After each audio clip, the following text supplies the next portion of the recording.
Tu peux mieux le faire? Est-ce que tu peux mieux acclamer le Seigneur? Il règne à jamais.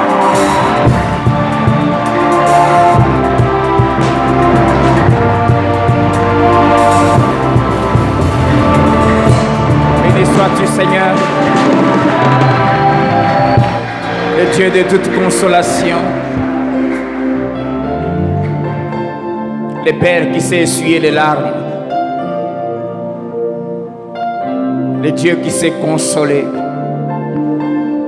le Dieu qui sait nous faire oublier la honte de notre jeunesse, le Dieu qui change les déserts en un fleuve d'eau vive,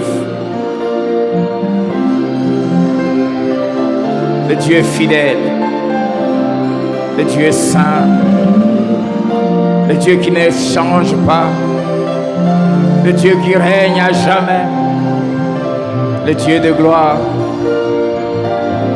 le Tout-Puissant, le Dieu véritable, la vie éternelle. Père Saint, ce matin, nous voulons sanctifier ton Saint-Nom. Nous voulons te dire merci pour avoir arrosé nos cœurs par cette huile fraîche de ton esprit. Merci d'avoir agréé notre adoration. Et merci d'avoir rempli ces temples de ta présence et de ta gloire. Merci de nous avoir accueillis dans ta maison. Et nous sommes heureux d'être là. Toi seul, tu nous suffis. C'est ici que nos âmes s'épanouissent. Et nous voulons te dire merci pour ta fidélité.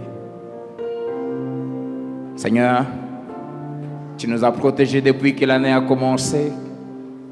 Depuis que nous existons, tu as pris soin de nous et nous tendons vers la fin de cette année.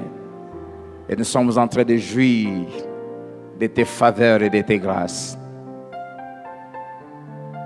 Et une de tes grâces merveilleuses que tu nous as faites, c'est celle d'entendre ta voix.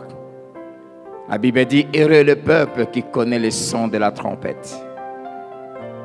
Seigneur, merci de nous enseigner ce matin, de nous instruire ce matin, de nous corriger ce matin, de nous convaincre, de nous mettre sur le droit chemin.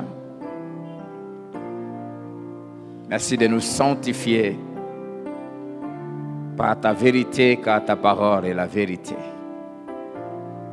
Merci qu'en ces instants, tout est soumis à ton autorité. Et je me soumets moi-même à ton autorité. Je te soumets mon frère et ma soeur. Je te soumets tous ces moyens qui nous permettent de t'écouter. Sois sanctifié au nom puissant, au nom glorieux de Jésus-Christ notre Seigneur et Sauveur. Amen.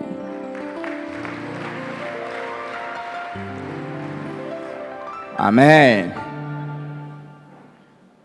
Est-ce qu'on peut bien acclamer le Seigneur?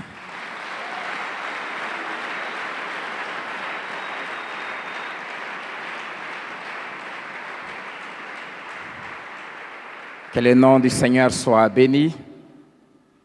Que Dieu bénisse maman Lydie et toute l'équipe.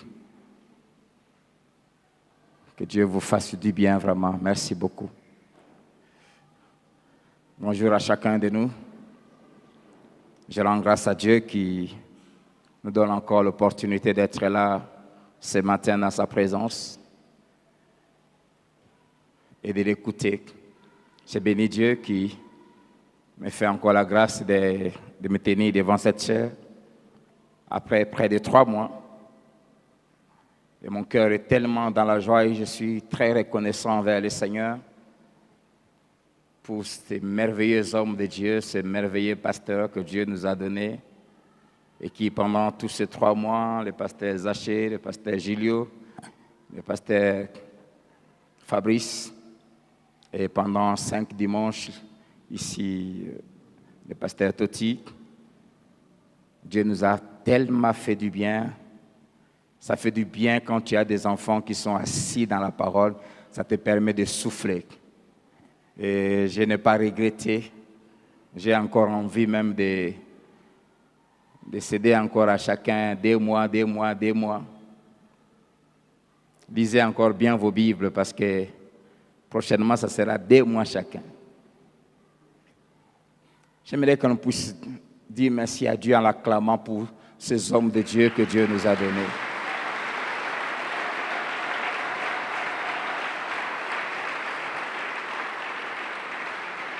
J'aimerais vraiment vous dire ma fierté et ma joie de vous avoir comme enfant et que Dieu vous bénisse et qu'il vous fasse encore monter. Amen. Nous avions commencé avec moi une série d'enseignements sur ce thème, comment se conduire dans la maison de Dieu, qui est l'église du Dieu vivant, la colonne et l'appui de la vérité. Et après cette longue parenthèse, nous revenons sur ça parce que ça va ensemble avec tout ce que nous sommes en train d'enseigner. Et le mercredi, nous sommes en train de nous préparer à ce retour du Seigneur. Et Dieu tient à ce que, pendant que nous l'attendons, nous sachions comment nous devons nous conduire dans sa maison. Nous réalisons notre passage de base de 1 Timothée, chapitre 3, versets 14 à 15. Et celui que nous allons exploiter aujourd'hui, 1 Timothée 5, 11 à 16. 1 Timothée 3, 14 à 15. Nous lisons au nom du Seigneur. Je t'écris ces choses avec l'espérance d'aller bientôt vers toi. Mais afin que tu saches, si je tarde, comment il faut se conduire dans la maison de Dieu, qui est l'église du Dieu vivant, la colonne et l'appui de la vérité. Amen. Amen. 1 Timothée 5, 11 à 16. Mais refuse les jeunes veuves, car lorsque la volupté les détache du Christ, elles veulent se marier et se rendent coupables en ce qu'elles violent les premiers engagements. Soulignez ça. Elles se rendent coupables en ce qu'elles violent les premiers engagements. Avec cela, étant oisives, elles apprennent à aller de maison en maison, et non seulement elles sont oisives, mais encore causeuses et intrigantes, disant ce qu'il ne faut pas dire. Je veux donc que les jeunes se marient, c'est-à-dire les jeunes veuves, qu'elles aient des enfants, qu'elles dirigent leur maison, qu'elles ne donnent à l'adversaire aucune occasion de médire, car déjà quelques-unes se sont détournées pour suivre Satan. Si quelque fidèle, homme ou femme, a des veuves qui les assistent et que l'Église n'en soit point chargée, afin qu'elle puisse assister celles qui sont véritablement veuves. Amen. Comment se conduire dans la maison de Dieu? Après la longue introduction que nous avions faite, où nous avons eu à définir tous ces mots, c'est quoi la maison de Dieu, comment se conduire, nous avons commencé à développer, c'est là où nous étions arrêtés, à parler des différentes catégories qui composent la maison de Dieu et comment chacune de ces catégories devait se conduire. Nous avions commencé par parler de comment les pasteurs ou les bergers doivent se conduire dans la maison de Dieu.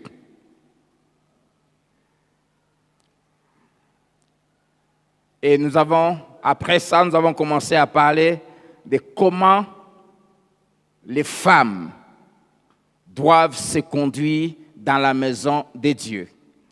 Nous avions parlé de comment les femmes, d'une manière générale, doivent se conduire dans la maison de Dieu. Nous avons parlé de comment les femmes âgées doivent se conduire dans la maison de Dieu. nous avons commencé à parler, avant que nous puissions nous arrêter, comment les veuves âgées, c'est-à-dire celles qui ont plus de 60 ans, doivent se conduire dans la maison de Dieu. Et aujourd'hui, nous allons clore cette partie des veuves en parlant de comment les jeunes veuves doivent se conduire dans la maison de Dieu, c'est-à-dire celles qui ont moins de 60 ans. Je ne veux pas, s'il faut faire un résumé sur tous ces sous-thèmes exploités, ça va me prendre beaucoup de temps. Si vous n'aviez pas suivi ça, veuillez voir la technique et commander soit les CD ou les vidéos ou les DVD. Comment la jeune veuve doit se conduire dans la maison de Dieu. Quelqu'un va dire, peut-être, bon, ici à Philadelphie, on n'a pas des jeunes veuves, on n'en a pas vraiment.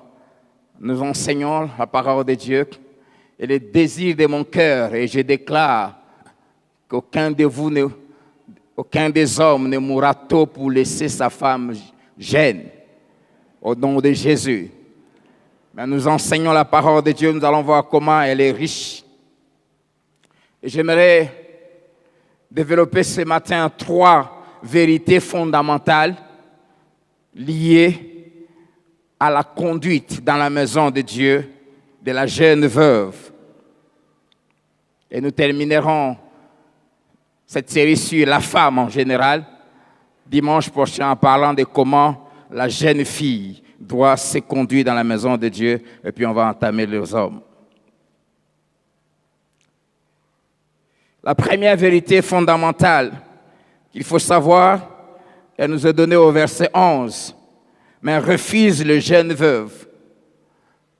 Et que Dieu demande aux bergers, aux pasteurs qui dirigent l'Église de refuser, de confier de grandes responsabilités aux jeunes veuves.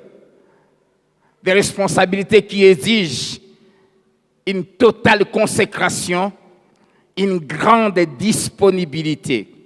Nous avons parlé, comme l'apôtre disait, pour inscrire sur la liste, c'est-à-dire des responsabilités, il faut prendre des veuves qui ont plus de 60 ans.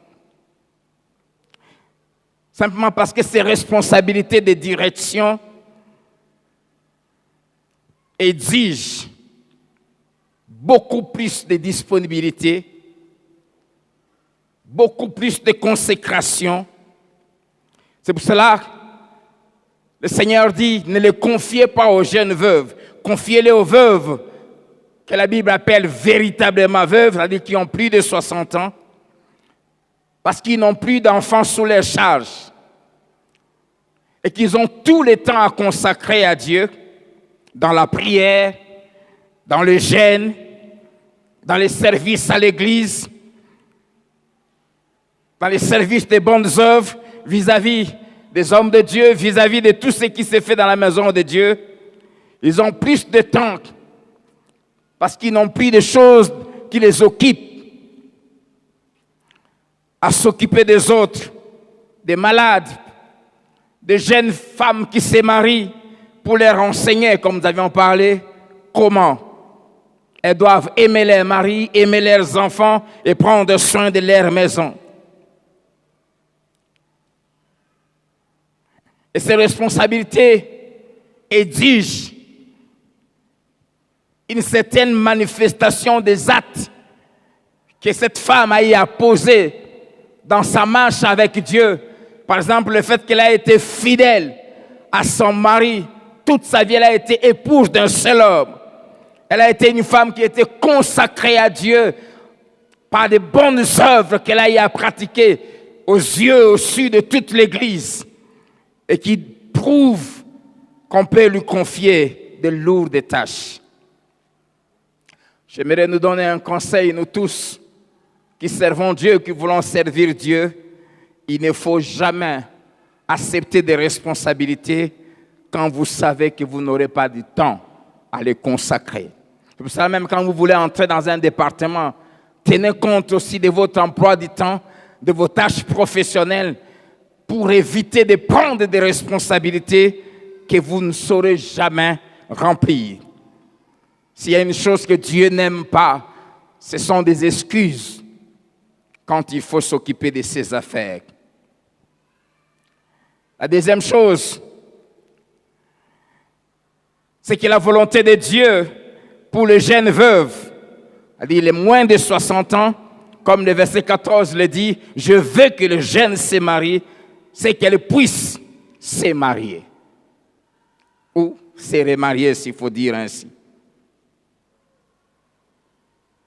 Et qu'elle le fasse le plus tôt possible, pourvu que ça soit dans le Seigneur et dans sa volonté. Et en lisant la Bible, on va développer tout au long de cet enseignement. Des fois, on condamne les gens quand ils perdent une épouse ou un mari. À peine 6 mois après, une année, à peine 2 ans, il s'est remarié. J'ai appris à ne pas émettre des avis vis-à-vis de quelqu'un qui traverse des situations que moi, je n'ai jamais connues. Vous ne savez pas les réalités qu'il traverse. Et la pensée de Dieu ici, il dit, je veux qu'elle se marie, qu'elle ne reste pas longtemps seule. Et nous allons voir pourquoi. Et l'Église, les pasteurs, ont la responsabilité de les encourager à se marier. Et comme Paul a encouragé les jeunes veuves de l'Église d'Éphèse. Et pourquoi elles doivent se marier? Et pourquoi même le plus tôt possible? C'est pour éviter qu'elles posent des actes qui vont nuire, 1, à leur propre vie, et 2, à celle des autres. Des actes qui vont nuire à la réputation de Dieu et de l'Église, et qui risquent de porter atteinte à son témoignage en tant que chrétienne. Et ces actes sont principalement 3. Le premier acte qui pousse Dieu à demander aux jeunes veuves de se marier vite pour les épargner de ça, c'est pour les épargner de la violation de leur premier engagement ou du vœu qu'elle a fait à Dieu juste après avoir perdu son mari. Le vœu de lui servir toute sa vie et de ne plus jamais se remarier. Souvent, il arrive, et ça je l'ai vu pendant tous les parcours ministériels, quand une jeune femme vient à perdre son mari, elle est sous le choc. Elle ne comprend pas ce qui lui arrive. D'un autre côté, on raconte tant de choses, bonnes ou mauvaises, vraies ou fausses, sur elle.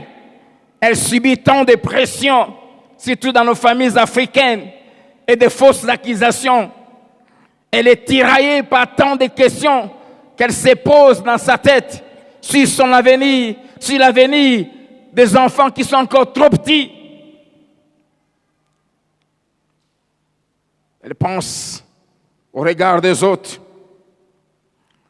Mais aussi, surtout, si pendant ces moments difficiles, l'Église a joué son rôle, c'est-à-dire l'a assisté comme il se doit, l'a soutenu, l'a encouragé.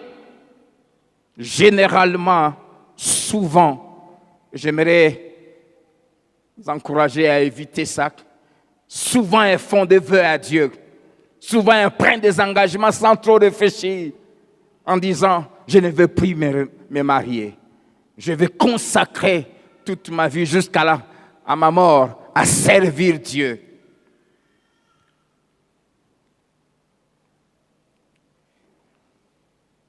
Cet engagement que souvent elles prennent légèrement sous le coup de l'émotion ou de choc qu'elles viennent de subir est prise au sérieux par Dieu. Parce que dès qu'une parole sort de notre bouche, ça nous engage et Dieu la prend au sérieux. C'est pour cela que j'aimerais nous conseiller, si vous venez de subir un choc, de perdre quelqu'un, de passer par une situation difficile, il est sage d'éviter de parler. Amen. si vous passez par des moments compliqués que vous ne maîtrisez pas, vous ne savez pas saisir, vous ne savez pas qu'est-ce qui vous arrive, fermez votre bouche. Amos chapitre 5, verset 13, la Bible dit, le prophète dit, voilà pourquoi en des temps comme ceux-ci, les sages se tait. Et il dit pourquoi? Car ces temps sont mauvais. Quand tu passes par des temps mauvais, si tu es sage, tais-toi.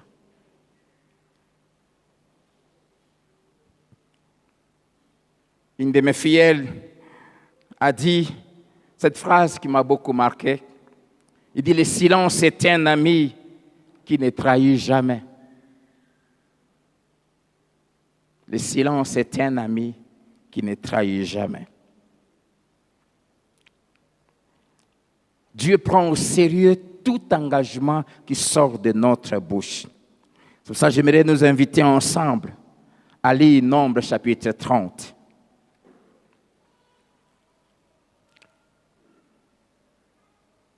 À partir du 4e verset.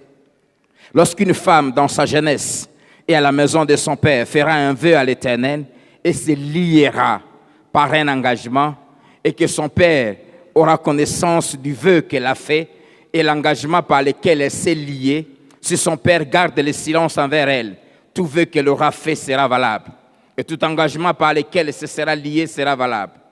Mais si son père la désapprouve, c'est-à-dire annule cela, le jour où il en a connaissance, tous ce vœu et tous les engagements par lesquels elle se sera liée n'auront aucune valeur. Et l'Éternel lui pardonnera parce qu'elle a été désapprouvée de son père.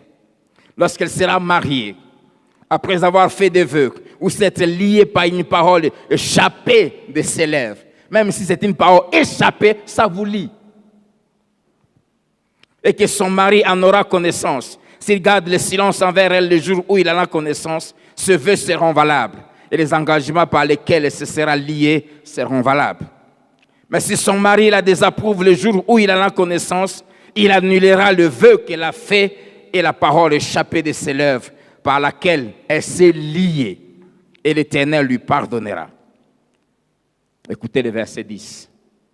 Le vœu d'une femme veuve ou répudiée, l'engagement quelconque par lequel elle se sera liée, sera valable pour elle. Pourquoi? Parce qu'en tant qu'une femme veuve, elle n'a pas d'autorité sur elle. Lorsqu'une femme dans la maison de son mari fera de vœux ou se liera par un serment et que son mari en aura connaissance, s'il garde le silence envers elle et ne la désapprouve pas, tous ses vœux seront valables et tous les engagements par lesquels elle se sera liée seront valables. Mais si son mari les annule le jour où il en a connaissance, tout vœu et tout engagement sorti de ses lèvres n'auront aucune valeur. Son mari les a annulés et l'Éternel lui pardonnera. Son mari peut ratifier et son mari peut annuler tout vœu, tout serment par lequel elle s'engage à mortifier sa personne. S'il garde de jour en jour le silence envers elle, il ratifie ainsi tout le vœu ou tous les engagements par lesquels elle s'est liée. Il les ratifie parce qu'il a gardé le silence envers elle le jour où il en a eu connaissance. Mais s'il les annule après les avoir, après le jour où il en a eu connaissance, il sera coupable du péché de sa femme. Amen. Amen. Chaque engagement que nous prenons, quand nous ouvrons notre bouche, ça nous lie. Si vous n'avez aucune autorité au-dessus de vous, si vous êtes le numéro 1, par exemple, vous êtes mari, vous êtes chef de famille, chers frères, j'aimerais vous donner un conseil ce matin. Faites très attention aux paroles qui sortent de votre bouche. Prenez au sérieux les paroles que vous lâchez. Pourquoi? Parce que, un, ça vous lie vous-même, et deux, ça va lier tout ce qui dépend de vous. Parce qu'il n'y a personne qui soit au-dessus de vous pour les annuler. C'est pour cela que je nous encourage à éviter de prendre des décisions, de prononcer des paroles, de jurer sous les émotions. Quand vous êtes dans une forte tristesse. Vous avez été trahi, déçu, vous êtes sous la colère. En lisant ces passages de Genèse 31, verset 30 et le verset 32, je vois la vérité de cette parole. Jacob, en tant que chef de famille, alors qu'il rentrait vers son père avec ses 2 femmes et les enfants, son oncle Laban constate que quand Jacob est parti avec les enfants, il ne lui a pas dit au revoir. Et il va chercher, il va voir que ses dieux, ses idoles ont disparu. Il va poursuivre Jacob. Et quand il va les trouver, il va les menacer en lui disant, bon, tu avais raison de partir parce que tu languissais derrière ton père et la maison de ton père. Mais pourquoi tu as pris mes dieux? Et sans tenir compte de la notion du fait qu'il était chef de famille, et sans avoir demandé à ses 2 femmes ainsi qu'aux enfants, si quelqu'un aille apprendre ces idoles de son beau-père, Jacob lâche des paroles qui malheureusement vont avoir des effets. Jacob va dire à Laban que périsse, c'est-à-dire que meure, celui de ma maison auprès duquel tu trouveras tes dieux. En présence de nos frères, examine ce qui t'appartient chez moi et prends-les.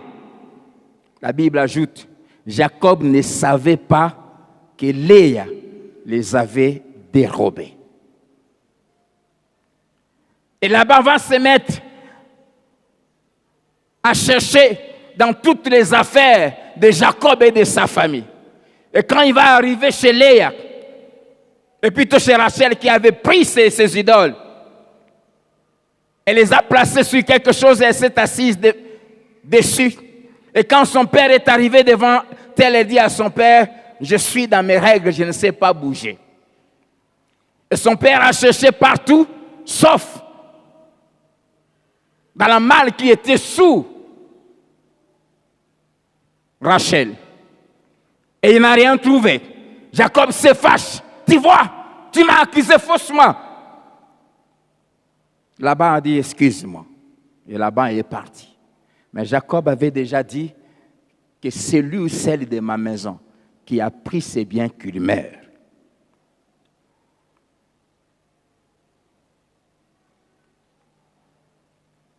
Ce qu'il ne savait pas, c'est qu'en prononçant cette parole, il a condamné sa femme. Mais lui, il ne savait pas que sa femme avait pris ces choses. Et quand, quelques jours vraiment après, Rachel, qui était grosse quand elle va accoucher, elle meurt. Mais si vous remontez, vous allez comprendre que c'est son propre mari qui a occasionné sa mort. Ne jouez jamais avec les paroles. Le pouvoir de la mort et de la vie, Dieu l'a placé où? C'est la langue. Et quand vous êtes un chef, évitez de prendre des engagements, de faire des déclarations quand vous n'êtes pas sûr. C'est pour cela, dans un couple, veillez à ce qu'il y ait complicité, communiquez. Chère madame, apprenez à ne rien faire sans en parler à votre mari. Parce qu'il y a des choses qu'il peut déclarer, des paroles qu'il peut prononcer sans savoir ce que toi tu as fait. Dieu, il faut connaître Dieu.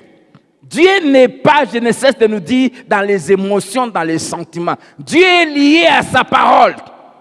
Dieu respecte des principes qu'il a établis.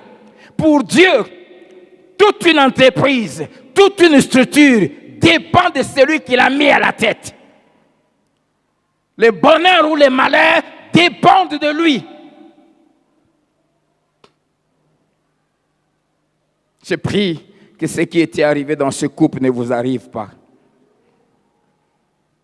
Dieu exige qu'on respecte les vœux et les engagements qu'on prend. C'est pour cela, l'apôtre Paul dit, refuse, il dit à Timothée, n'accepte pas de confier des responsabilités à celle qui vient à peine de perdre son mari, qui est encore trop jeune, qui a 30 ans, qui a 35 ans, 40 ans. Ne le fais pas. Parce que là, sous l'émotion, elle s'engage. Je me donne à Dieu, je vais m'occuper de Dieu. Et puis, quelques temps après, quand la réalité va lui rattraper, elle va décider de se remarier. Elle va se rendre coupable du non-respect de l'engagement qu'elle avait pris. Ne pas respecter le vœu qu'on a fait à Dieu, les engagements qu'on a pris. Et à l'église, les gens prennent les engagements avec beaucoup de légèreté. Et souvent, quand des malheurs leur arrivent, des problèmes leur arrivent, ils ne se souviennent même plus qu'ils avaient pris des engagements qu'ils n'honorent pas. Dieu n'oublie jamais. Faites attention parce que nous travaillons avec un Dieu qui a une mémoire, qui n'oublie jamais, alors que nous oublions. Dieu exige qu'on respecte les vœux et les engagements qu'on prend pour 6 raisons. La première, parce que tous nos vœux, tous nos engagements nous lient et nous engagent, nous, et ceux qui dépendent de nous. Et pour la veuve, verset 10 dit, tout ce qu'elle prend comme vœu, ça la lie. Pourquoi? Parce qu'il n'y a personne au-dessus qui peut annuler. Et cher mari, cher aîné, cher responsable, la Bible nous dit, quand une femme mariée prend un engagement, fait un vœu, tant que son mari n'est pas informé, ce vœu est valable. Mais si son mari vient en être informé, et s'il décide d'annuler ses vœux, Dieu l'annule aussi. Amen. Mais s'il garde un silence, après avoir pris connaissance, ça devient réalité. Tu entends ta femme dire, ah, j'étais parti voir le médecin et le médecin a dit que j'ai un cancer. C'est sorti de sa bouche. La Bible dit, personne parmi vous dira, je suis malade. S'il y a une phrase qu'il ne faut jamais prononcer, c'est celle-là. Mais un mari spirituel, quand elle entend sa femme dire que non, on m'a dit que je suis, que j'ai telle chose, tout ce qu'il a à faire, c'est d'annuler ça. Cette phrase-là, je l'annule au nom de Jésus. Mais quand il ne faut pas annuler simplement, mais tu l'annules et tu la remplaces par une autre. J'annule cette parole-là, tu n'as pas un cancer. Je te déclare en bonne santé et tu vieilliras avec moi au nom de Jésus. Amen. C'est fini. C'est comme ça.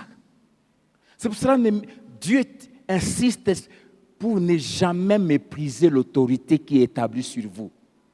Parce que votre destinée dépend de ce qui sort de sa bouche.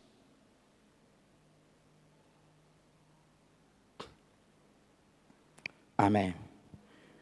Deuxième raison, le non-respect des engagements pris est coupable et rend la personne coupable devant Dieu. Verset 12.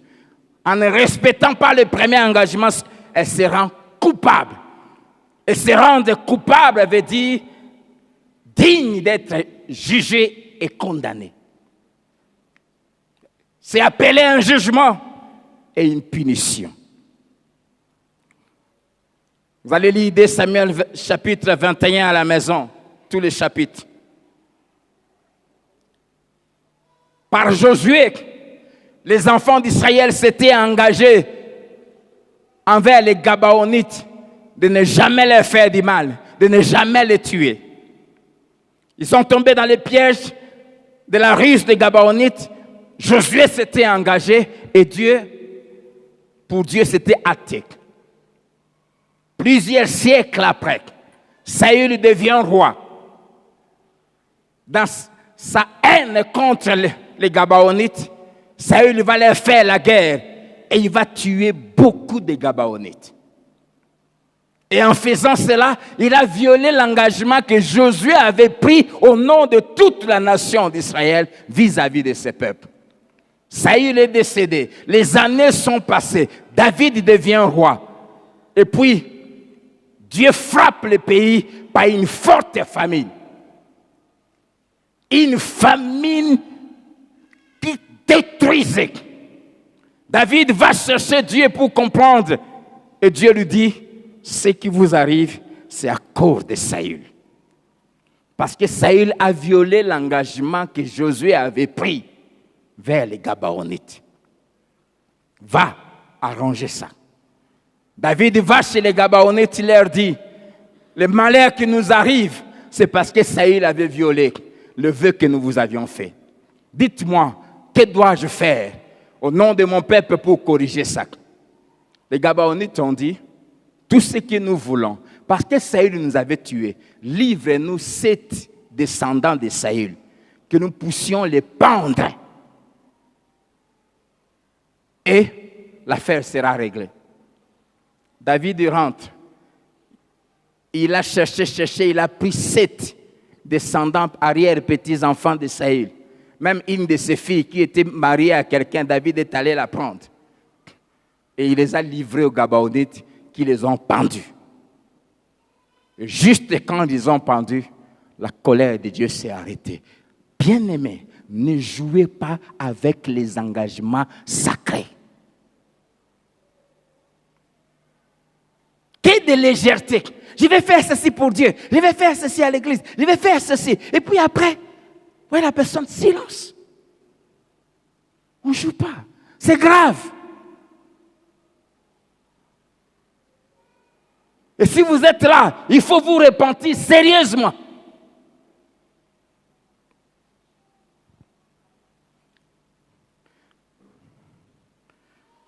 Troisièmement, il ne faut jamais prendre et faire des vœux à Dieu avec légèreté. Proverbe 20, verset 25. C'est un piège pour l'homme que de prendre à la légère un engagement sacré et de ne réfléchir qu'après avoir fait un vœu. On ne réfléchit pas après, on réfléchit avant. La version du Semeur dit, il est dangereux pour l'homme de consacrer précipitamment quelque chose à l'Éternel et de ne se mettre à réfléchir qu'après avoir fait son vœu. 4e raison. Dieu exige qu'on accomplisse tous les engagements et le vœu qu'on prend envers lui. Vous, qui êtes ici, vous vous êtes engagé à servir Dieu ici à Philadelphie. Vous avez suivi la formation sur la vision. On vous a partagé les 13 conditions pour être ouvrier. Vous les avez acceptées. Vous avez fait le vœu de servir Dieu. On a prié pour vous. Et vous ne venez pas au culte le mercredi, vous ne venez pas là le jeudi. Vous violez le vœu. Dieu m'a dit d'insister. Ceux qui ne respectent pas le vœu et les engagements qu'ils prennent avec Dieu s'exposent à être jugés.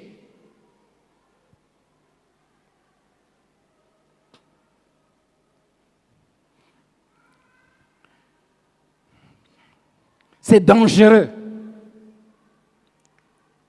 Quatrièmement, je disais, Dieu exige qu'on accomplisse le vœu qu'on lui a fait. Ecclésiaste 5, versets 3 à 4.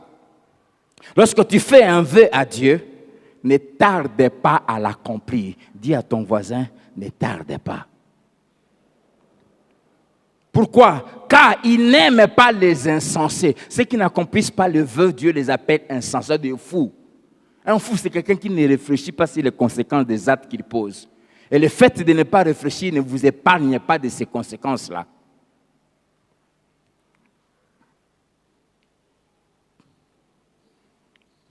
Mieux vaut pour toi ne point faire de vœux que d'en faire un et ne pas l'accomplir, dit la Bible. 5e raison, Dieu nous encourage à lui faire des vœux. Dieu aime ça. Quand on lui fait des vœux, il aime ça. Le psaume 76, verset 12. Faites des vœux à l'Éternel, votre Dieu, et accomplissez-les. Quand on lui fait des vœux, il faut les accomplir. Il aime qu'on lui fasse des vœux. Pourquoi? Parce que le vœu nous pousse à proposer à Dieu une sorte de marché où Dieu trouve son compte. Et quand Dieu trouve son compte dans quelque chose, il agit toujours. Vous connaissez le cas de Anne pour Samuel. Mais aussi parce que le vœu nous aide à devenir sérieux. Dieu nous pousse à faire des vœux parce que le vœu nous aide à devenir sérieux. Pourquoi? Parce que nous connaissons ce que nous allons gagner, mais aussi les conséquences au cas où nous ne les respectons pas. Et les gens qui sont légers dans leur vie, dans leurs engagements, ce sont des gens qui ne veulent pas faire de vœux, prendre des engagements, surtout avec serment. Je demande à ceux qui ont pris des 10 ans de mariage de renouveler le vœu en s'engageant à la fidélité jusqu'à la mort. Au cas contraire, tu peux mourir. Plusieurs ont peur. Parce que tu n'es pas prêt à être sérieux par rapport à ça. Dieu nous demande de faire des vœux parce que le vœu nous pousse au sérieux. Les gens qui font des vœux deviennent sérieux parce qu'ils connaissent les conséquences. Ces deux belles filles se sont engagées légèrement à suivre leur vieille belle-mère, Orpa et Ruth. Naomi leur dit, je suis vieille, rentrez chez vos parents, que Dieu vous donne des maris. Non, on va te suivre, on va te suivre. On ne te laisse pas, on va te suivre. Naomi s'arrête en disant, regardez-moi bien. Quand vous me voyez là, je ne peux plus me remarier. Même si je prenais un mari aujourd'hui, le temps de concevoir, ça c'est encore un problème. D'avoir un enfant, que l'enfant grandisse. Non, réfléchissez. Orpa est resté. C'était engagé sans bien réfléchir. Quand on lui a fait voir les conséquences, elle s'est retirée, elle est partie. Mais j'aime Ruth. C'est pour cela, dans les 12 jours de prière, on parlera de ce que Ruth nous enseigne. En étudiant cette femme, j'ai été béni. Ruth dit, elle prend un engagement en disant, ne me presse pas de te laisser partir. Où tu iras, j'irai. Où tu demeureras, je demeurerai. Ton peuple sera mon peuple. Ton Dieu sera mon Dieu. Où tu mourras, je mourrai. Et pour rendre son engagement sérieux, elle ajoute que Dieu me traite dans toute sa rigueur si autre chose que la mort venait à me séparer de toi. J'entends souvent, il y a un frère, il me regarde, il dit souvent, chaque fois quand tu bénis les mariages, quand j'entends cette phrase, ça me fait peur. Que Dieu me traite dans toute sa rigueur si je me sépare de toi avant ta mort. J'aime la suite. La Bible dit, la voyant décidée, Naomi cessa ses instances. Le vœu avec un serment met fin aux contestations. Et ça mène à un engagement sérieux. Et le modèle à suivre, c'est Dieu lui-même. Hébreux, chapitre 6, versets 16 à 18. C'est comme ça que Dieu s'est engagé envers Abraham et envers nous, sa postérité. Hébreux 6, 16 à 18, la Bible dit, « Oh, le serment, c'est-à-dire un vœu, est une garantie qui met fin à tous les différends. » Quand les gens, non, bon, je m'engage à faire ceci. Je prends l'engagement. C'est pourquoi Dieu, voulant montrer avec plus d'évidence aux héritiers de la promesse l'immuabilité de sa résolution, intervint avec un serment, afin que par deux choses, c'est-à-dire la promesse et le serment, immuables, dans lesquels il est impossible que Dieu mente, nous trouvions un puissant encouragement, nous dont le seul refuge a été de saisir l'espérance qui nous était proposée. Amen. Pour montrer l'inchangeabilité de sa promesse, quand Dieu a dit à Abraham, certainement, je bénirai ta postérité. Je rendrai ton nom grand. Eh bien, Dieu a ajouté à la promesse un serment. Et quand il y a ces deux choses, l'engagement et le serment, la Bible dit, ça devient impossible que Dieu monte. Jeunes filles, mes filles, tous ces frères qui viennent vous demander la main, dès le fiançailles, exigez un engagement avec serment. Dis-lui, promets-moi que tu ne coucheras pas avec une autre femme jusqu'à notre mort. Si tu le fais, que Dieu te tue. Promets-le. Vous savez, je sais que beaucoup de gens me haïssent. Moi, je n'ai pas le temps à chercher à contrôler les gens. Même les travailleurs chez moi à la maison, je n'ai pas le temps. Quand je prends quelqu'un, je te fais asseoir. Déclare que tu ne permettras jamais à quelqu'un de te payer pour nous faire du mal. Il le déclare. Déclare que le jour où quelqu'un viendra te donner l'argent pour nous empoisonner, c'est sûr que tu vas mourir avant même d'arriver chez nous. Je le déclare. Terminé. Je te fais faire ça et puis c'est terminé. Je n'ai pas le temps de te contrôler. Tu es lié. Bongo Yomeka.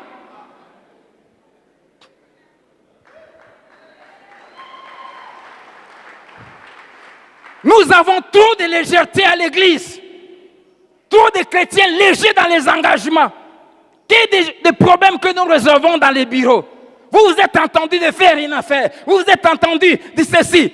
Quand vous faites vos arrangements là, vous faites ça vous-même. Mais vous ne respectez pas les paroles. C'est dangereux de ne pas respecter ce qui sort de ta bouche.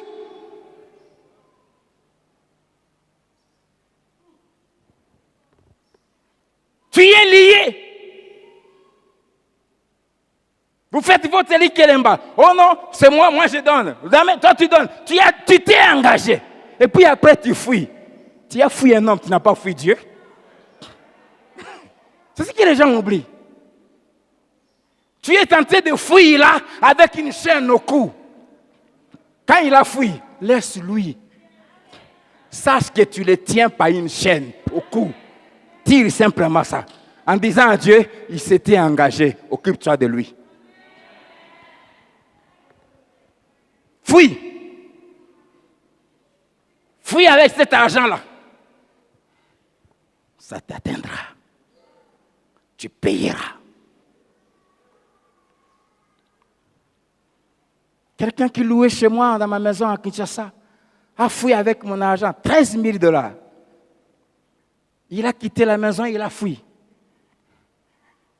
Mon filleul m'appelle et dit, papa, est-ce que tu peux utiliser toutes les relations qu'on a pour ce qui... Il dit, non, laisse ça.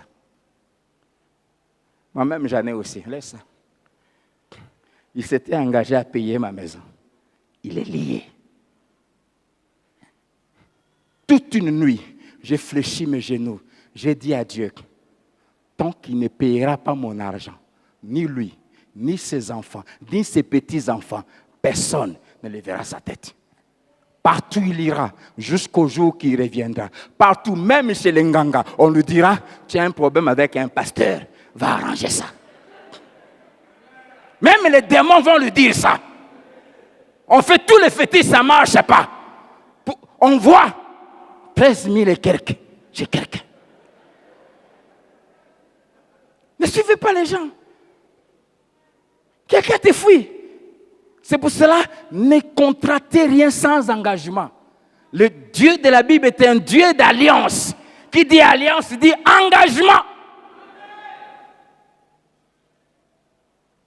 Ne vous donnez pas aux gens, oh, je t'aime, je ne te vois pas, je ne dors pas. Escroc, il dort.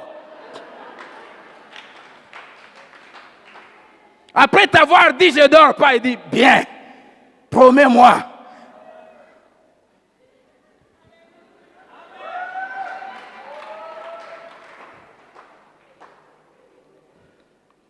Alléluia. 6. Le respect des engagements, c'est une des conditions pour avoir accès dans la présence de Dieu. Le psaume 15, verset 1 à 2, la Bible dit, « Éternel, qui pourra monter sur ta montagne sainte? Qui peut se tenir devant toi? Celui qui ne fait pas ça, celui qui ne fait pas ça. » Et le verset 4 dit, « Celui qui ne se rétracte pas, même s'il a pris un engagement à son préjudice. » Il a pris un engagement, et puis après, quand il va réfléchir, il se rend compte, ah, je n'aurais pas dû. Mais parce qu'il est sérieux, il dit à Dieu, j'assume. Celui-là, il peut se tenir devant la présence de Dieu. Quand vous violez les engagements, vous n'irez pas loin. Amen. Et pourquoi les jeunes veuves violent souvent ces engagements? Premièrement, parce que quand le temps les expose aux réalités de la vie, c'est-à-dire après 5 ans, après 10 ans, le corps commence à lui réclamer certaines choses. La Bible dit, quand la volupté les détache de Christ, ils violent leur premier engagement et cherchent à se marier. La volupté, les désirs du corps. Quand le corps commence à réclamer certaines choses, les désirs sexuels, quand la solitude vient, la solitude est cruelle. Quand vous lisez Jérémie 15, il décrit une des grandes souffrances des vrais serviteurs de Dieu, la solitude. Quand elle commence à remarquer, dormir seul au lit, venir à l'église seul, venir dans les fêtes seul, alors qu'elle voit les autres entrer avec leurs maris, 2 à 2. En ce moment-là, elle commence à se poser des questions.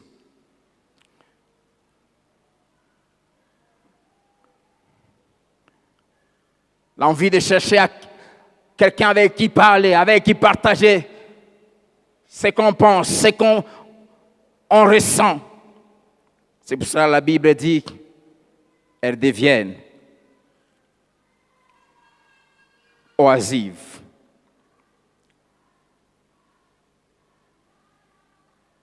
C'est-à-dire quelqu'un qui manque d'occupation, qui manque de choses à faire.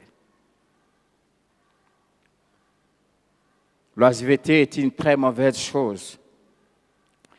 Et quand elles deviennent oisives, la Bible dit, il manque à faire. Elles vont de maison en maison. Troisièmement, la Bible dit, elles deviennent causeuses. C'est-à-dire, elles font sortir des propos insensés, futiles, intrigantes. Quatrièmement, intrigante littéralement veut dire quelqu'un qui se déplace. C'est-à-dire quelqu'un qui met son nez partout, qui s'intéresse des affaires qui ne lui regardent pas. Et quand elle manque à faire, elle cherche à foutre leur nez partout. Elle cherche à tout savoir. Qui est ceci, qui est tel, qu'est-ce qui se passe là-bas. Et cinquièmement, la Bible dit, disant ce qu'il ne faut pas dire. C'est-à-dire dévoiler les secrets. C'est pour ça que l'apôtre Paul dit à Timothée, ne leur confie pas de responsabilités. Parce que quand tu leur confies des responsabilités, elles ne sauront pas tenir les secrets qu'on va leur confier. Parce que quand la solitude les dérange, quand elles vont commencer à aller maison à maison, et parce qu'il faut trouver de quoi se faire accepter, et pour qu'on te demande de s'asseoir, elle va commencer à dévoiler les secrets. Critiquer, calomnier, diviser les gens. Vous qui avez l'habitude de parler des autres qui ne sont pas là, écoutez la parole de Dieu. Ecclésiaste 10, le verset 20, la Bible dit, ne critique pas le roi, même intérieurement dans ta pensée. Ne dis rien contre les puissants, même en privé. Un oiseau pourrait répandre tes paroles et répéter ce que tu as dit. Sachez ceci, chaque fois que vous parlez du mal, surtout de votre responsable, de quelqu'un qui vous dirige, cette parole, Dieu veille pour que ça s'accomplisse. Ça va toujours lui arriver. Ça va arriver à ses oreilles. Arriver à ses oreilles.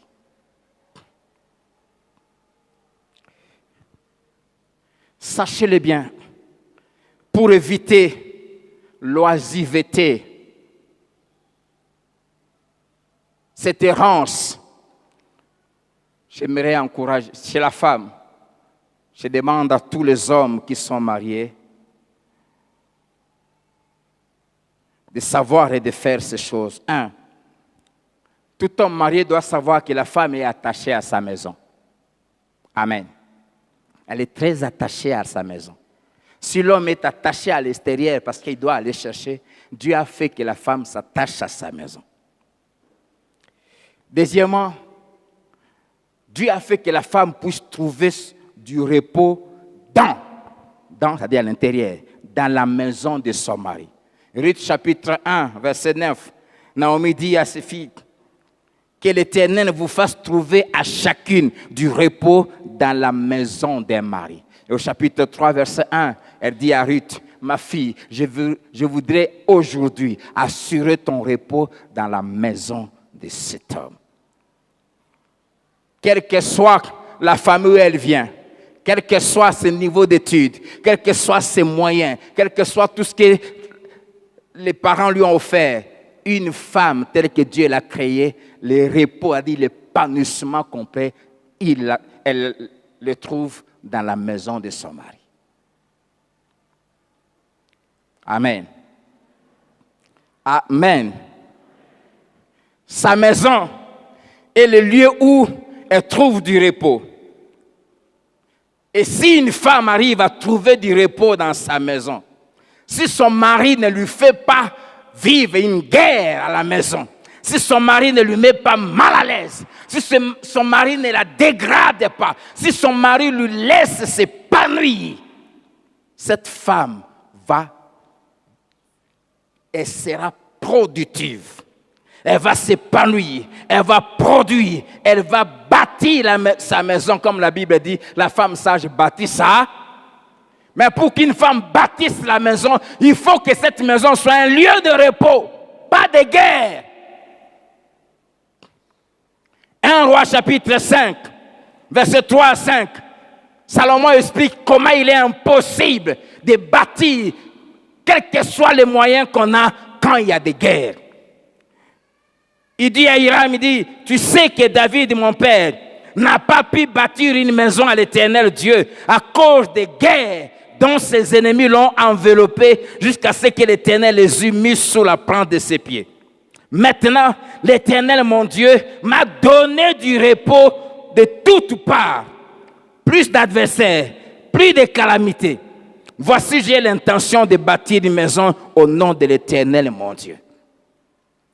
Avant qu'une femme commence à bâtir, il faut que son mari lui donne du repos de tous côtés.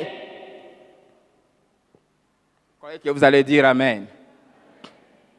Un mari qui trouble sa femme, qui ne fait que crier, qui ne fait que la mépriser, cette femme-là ne produira rien.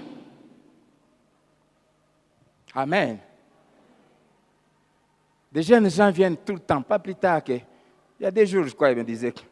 Un jeune frère est venu le voir et vous dit, maman, moi je veux seulement une seule chose. Je veux que Dieu me donne une femme comme toi. Je lui ai même dit, envoie-moi ces frères-là.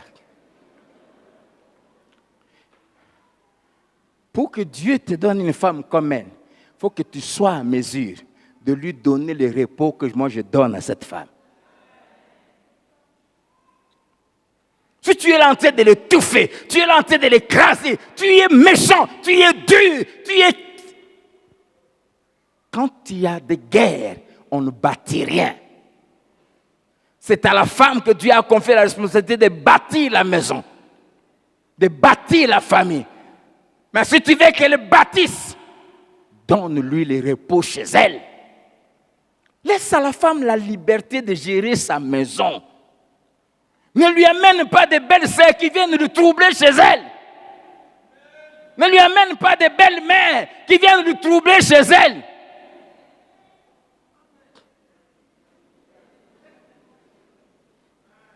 Amen. Donne-lui du repos. C'est son lieu d'épanouissement, ta maison. Aide-la à s'épanouir. C'est pour cela les histoires comme les chaises, aux télévisions, au lit, au ceci. Laisse la femme elle-même aller acheter. Il y a des maris qui me foutent, c'est l'aîné. Dans ça, ce n'est pas ton affaire. Donne-lui l'argent qu'elle ait acheté de choses à son goût. C'est sa maison. C'est chez elle. Amen. Fais ça. Tu vas voir ce qu'elle va produire. Découvre ses potentialités. Laisse-la libre. Je savais qu'il n'y aurait pas des amens. Et c'est triste. C'est pour cela que vous passez tout le temps à envier les femmes d'autrui. Mets ta femme à l'aise et tu verras ce qu'elle va produire. Et tu vas voir que tu n'auras pas le temps de regarder dehors. Quand une femme est épanouie chez elle, frère, tu seras gâté. Je sais de quoi je parle. D'accord? Tu seras gâté. Quand je dis gâté, donc gâté. Des choses que tu ne vas même pas demander. On va te gâter des. Amen. Mais quand une femme n'est pas à l'aise chez elle, une femme mariée qui est mal à l'aise chez elle n'est pas différente d'une jeune veuve. Proverbe chapitre 7. Versets 10 à 12 et 16 à 20 nous parle d'une femme qui était mariée, mais qui n'était pas à l'aise chez elle. La Bible dit que cette femme-là, elle était très belle, très séduisante. Mais elle a eu à faire des choses que l'apôtre Paul craint que la jeune veuve puisse faire aussi si elle n'est pas occupée. C'est pour cela qu'il dit qu'elle se marie. Qu'est-ce qu'elle a eu à faire? La Bible dit, ses pieds ne restaient jamais dans sa maison. Tantôt dans les rues, tantôt dans les coins, tantôt dans des maisons chez autrui. Et la suite explique la raison. Elle va rencontrer un jeune homme un soir. Cette femme, malgré sa beauté, c'était une femme qui était mariée à un homme très riche. Les descriptions de choses qu'elle donne de sa maison montrent à quel point elle avait l'argent. Mais elle n'était pas heureuse. Ce n'est pas l'argent qui rend une femme heureuse. C'est la présence de son homme. C'est quand cette femme est écoutée, quand elle est respectée et considérée, quand elle est valorisée. Elle dit à ce jeune homme, j'avais fait un vœu. Aujourd'hui, je vais l'accomplir. Mais c'est une femme qui se disait, si mon mari me met à l'aise, je vais lui faire ça, je vais lui faire ça, je vais... Mais cet homme, et le vœu qu'elle faisait, elle va les accomplir chez quelqu'un d'autre. Elle voit un jeune homme dit, j'avais fait un vœu à l'Éternel et aujourd'hui, je vais l'accomplir. Il dit, j'ai orné de couvertures, d'aloïs, c'était des parfums d'Égypte très chers. Viens, enivrons-nous d'amour jusqu'au matin. Elle dit, pourquoi? Parce que mon mari est parti pour un voyage lointain. Il ne reviendra qu'à la nouvelle année. Il ne viendra pas avant 6 mois. C'est un homme qui ne restait jamais à la maison. Un homme qui avait mis l'argent avant la vie conjugale. Ne sacrifiez jamais votre vie de couple pour l'argent. Cette femme n'était pas écoutée. Cette femme n'avait personne. Elle est conséquence parce qu'elle restait seule, comme une veuve. La Bible dit qu'elle ne restait jamais à sa maison. Elle était dans les coins, elle était chez des voisines, elle était chez des voisins, là-bas. Voilà ce qui arrive. Quand une femme ne s'épanouit pas chez elle, elle devient un danger. Alléluia. Amen. C'est pour ça comme la solution, Dieu dit que les jeunes veuves se marient. Pourquoi il faut qu'elles se marient? Enfin, pour qu'elles soient occupées. Et l'apôtre Paul dit qu'elles aient des enfants. Oui, qu'elles aient des enfants, que les enfants les occupent, que les grossesses, les allaitements, les devoirs des enfants, préparer les devoirs, les amener, que ça les occupe. Amen. Quel est quelqu'un qui va satisfaire ses désirs sexuels, ses envies, ses rêves? Quelqu'un avec qui causer, blaguer, jouer, sortir ensemble. Amen. Je veux que le jeune se marie. Et cela va empêcher qu'elle soit un danger pour les autres et nuisible pour l'Église. Ça va protéger les maris d'autrui. Amen. Le deuxième danger, je vais m'arrêter là pour aujourd'hui, c'est l'abandon de la foi. L'apôtre Paul dit, quelques-unes se sont déjà retirées pour suivre Satan. Il faut qu'elles se marient. Sinon, si elles ne se marient pas, ces désirs qui les bouillonnent en elles risquent de les exposer et elles risquent de suivre Satan.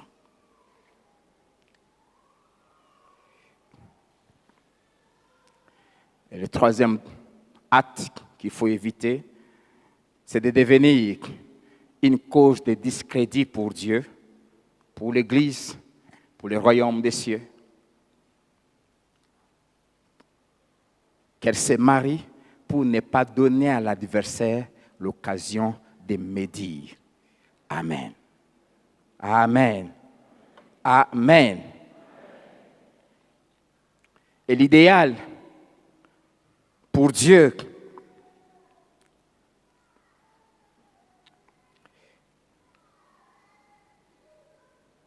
bien que Dieu veut que les jeunes veuves se marient, mais dans 1 Corinthiens 7, versets 8 à 9, et le verset 34, l'apôtre Paul donne un idéal élevé. La raison pour laquelle il faut qu'elle se marie, c'est pour éviter que les passions de la chair les détruisent. C'est pour les préserver. Mais l'apôtre Paul va dire à ces jeunes femmes, il dit, je vous conseille d'être comme moi.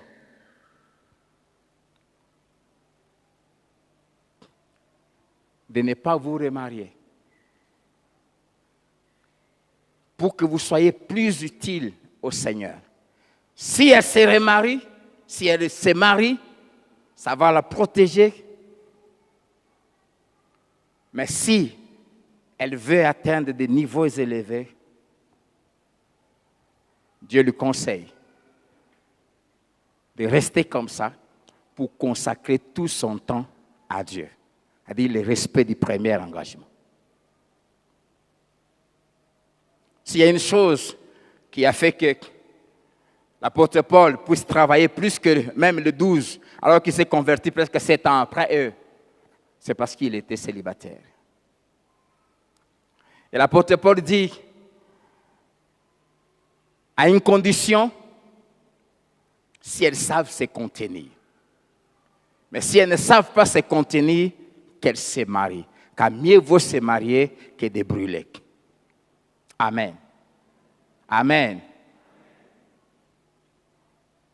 Mais là, j'aimerais ouvrir quelques parenthèses pour dire, la femme mariée n'est pas moins spirituelle que celle qui ne se marie pas pour se consacrer à Dieu. Parce que se marier, on ne pêche pas. Refuser de se marier, on ne pêche pas. Seulement Paul dit, celle qui se marie fait bien, celle qui refuse de se marier pour se consacrer totalement à Dieu fait mieux. Et il va ajouter ceci. Il est bon. Bon, c'est-à-dire c'est profitable. C'est avantageux. On gagne plus. Si on veut produire plus de fruits, mieux vaut ne pas s'embrouiller. Dans les mariages, si on veut être disponible pour le Seigneur, comme Anne était, jeune veuve. Elle a perdu son mari après 7 ans de mariage. Et à l'époque, en Israël, le jeune fille s'est marié entre 15 ans et 20 ans. Elle avait 84 ans quand la Bible parle d'elle. Elle avait plus ou moins 60 ans où elle est restée veuve. Et la Bible dit, elle était tout le jour au temple. Elle jeûnait, elle priait. J'avais dit que l'Église a besoin de ce genre de femmes, mais aussi de ce genre d'hommes qui acceptent de se priver du mariage. Tout le monde n'est pas appelé à se marier pour avoir beaucoup plus de temps, beaucoup plus d'énergie à consacrer à l'avancement du royaume. Amen. Et l'apôtre Paul dit, un passage que plusieurs célibataires n'aiment pas prendre au sérieux. Il dit parce que ceux qui veulent se marier, j'aimerais leur dire qu'ils auront des tribulations dans leur corps. Jeune fille, tu veux te marier, c'est bien. Tu auras des tribulations. Si tu te maries, tu connaîtras des problèmes de grossesse. Tu connaîtras des fausses couches. Si Dieu permet. L'accouchement, c'est douloureux. Hein? Tu connaîtras des nuits sans dormir. Tu connaîtras des jours où tu ne seras même pas venu à l'église parce que l'enfant, sans oublier un mari boudeur. Et si tu tombes sur un abat qui te donne des coups, ces gens-là auront des tribulations dans leur corps. Et Paul dit, et je voudrais vous éviter ça. Amen. Ce qui veut dire quoi? Quand tu t'engages dans le mariage, dispose-toi à vivre ces tribulations-là. Et parce que tu as choisi le mariage, il faut cesser de pleurer, de te plaindre tout le temps.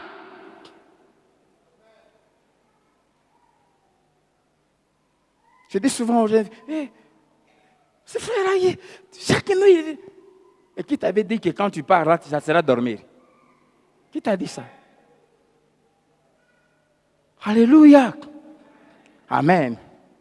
Et j'aimerais terminer ce matin. J'ai prié. Et quand l'apôtre Paul disait ça aux jeunes veuves, c'était parce que c'était la période où il y avait tellement de persécutions, tellement de souffrances pour ceux et celles qui suivaient Jésus. Et en ces temps de la fin,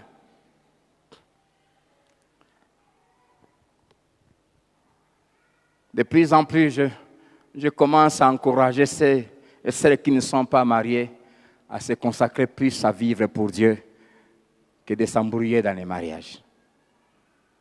Nous sommes dans les temps de la fin,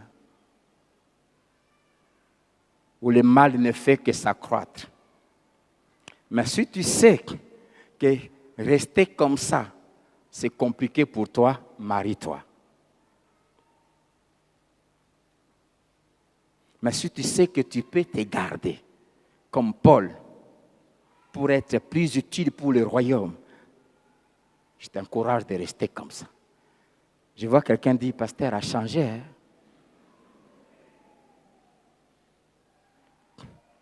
Vous savez, un célibataire, si on lui dit maintenant, lève-toi, va servir Dieu dans un village au fond, il va aller. Mais quelqu'un qui a femme et enfant, on va se mettre à réfléchir.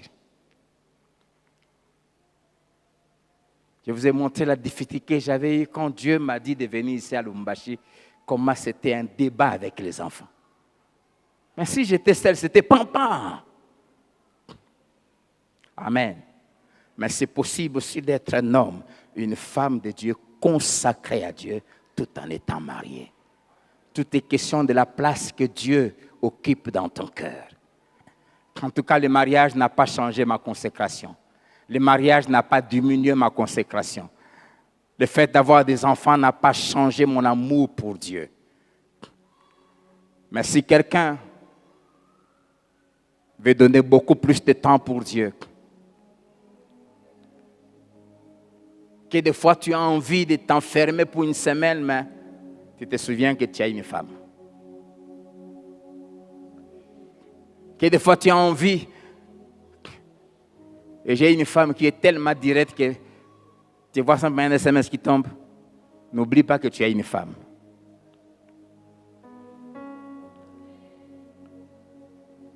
Amen. Mais l'apôtre Paul, et si Paul avait épousé quelqu'un, cette femme allait souffrir.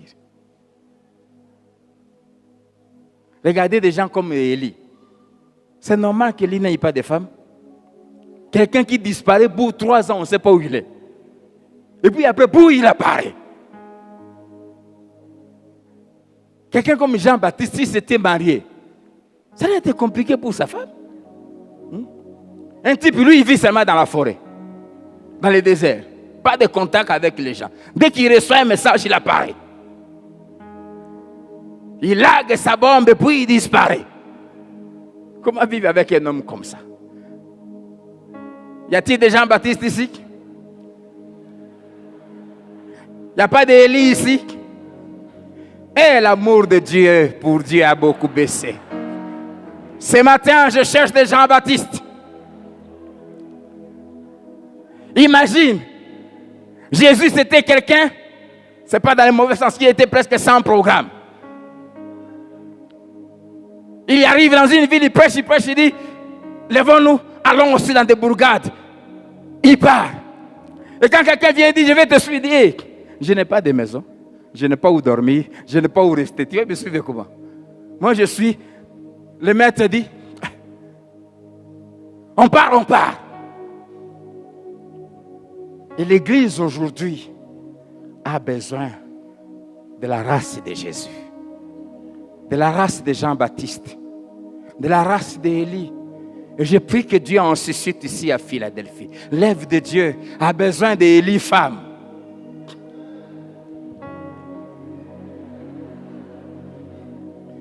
De consacrer à Dieu. Celles qui sont disponibles 24 heures sur 24. Esther me dit, apousse la bébé de Nangate. Oh Seigneur, fais grandir notre amour pour toi. Que Dieu vous bénisse.